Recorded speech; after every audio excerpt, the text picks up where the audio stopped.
journey with us now into a world of wonder.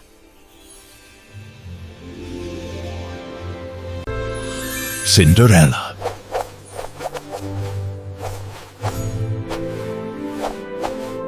Once upon a time, in a kingdom filled with sunshine and music, there lived a little girl named Cinderella. Her laughter could brighten any room, and her heart was as gentle as spring rain. Her mother and father adored her dearly.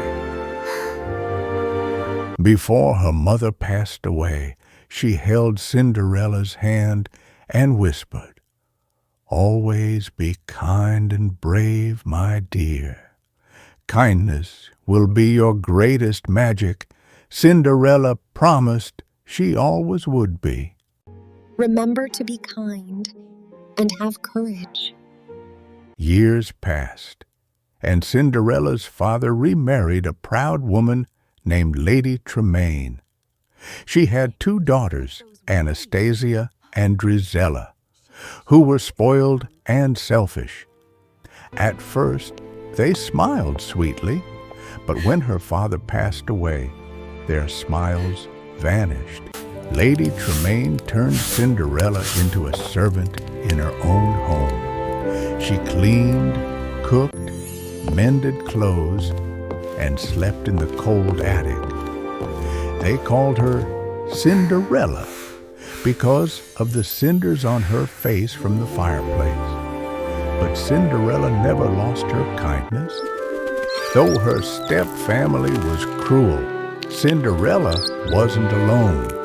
She had tiny friends, Jack and Gus the mice, bluebirds who sang with her, and her old dog, Bruno. They brought her joy and laughter in small ways every day. One morning, a royal messenger rode through town with a golden scroll. "By order of His Majesty the King," he declared, "there shall be a grand ball so the prince may find his bride." The whole kingdom rejoiced. That evening, Cinderella's eyes sparkled. "Oh, I wish I could go too," she said. Lady Tremaine's lips curled. "If you finish all your chores and find something decent to wear." Hope bloomed in Cinderella's heart. This dream.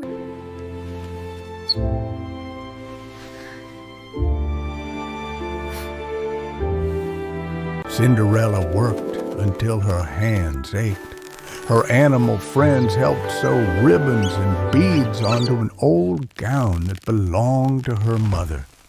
But when her stepsisters saw it, envy filled their hearts. They tore it apart before her eyes. She actually thought she could join us.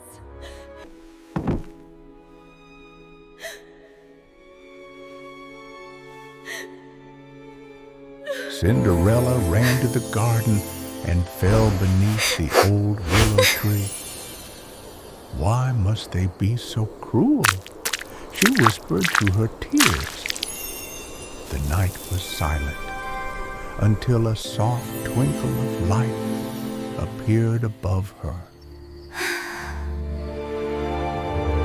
A kindly woman appeared in a swirl of light, her fairy godmother. "My dear, dry those tears," she said cheerfully. "You shall go to the ball." With a flick of her wand, bibbidi, bobbidi, boo. Alagadola, mechicabola, bibbidi bobbidi boo. It'll do magic. The pumpkin became a shining golden carriage. The mice turned into white stallions, and Cinderella's rags became a gown of silver and blue. Even glass slippers appeared on her feet. "Now remember," the fairy godmother said, "the magic will end at midnight." The palace gates opened to the most dazzling sight she'd ever seen.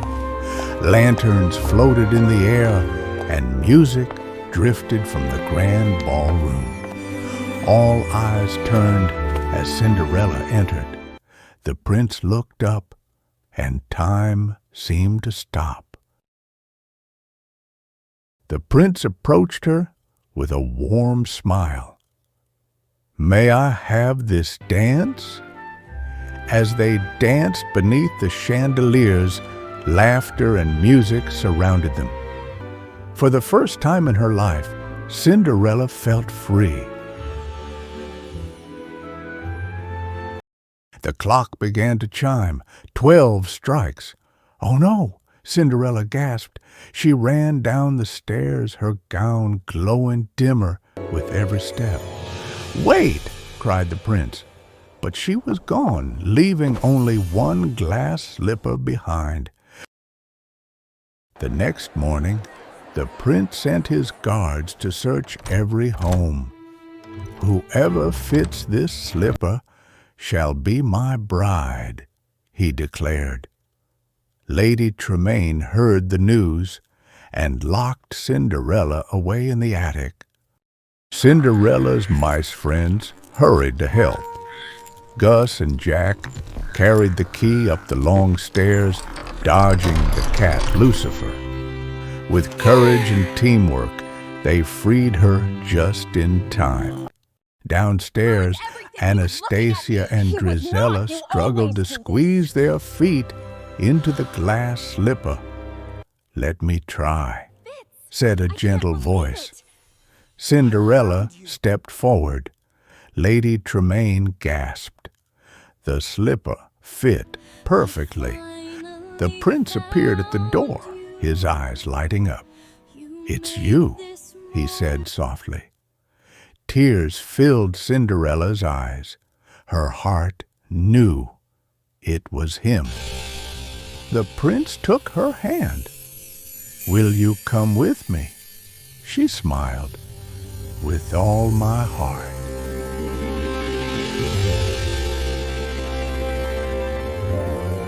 Bells rang across the kingdom as Cinderella and the prince were married. Lady Tremaine and her daughters bowed their heads in silence.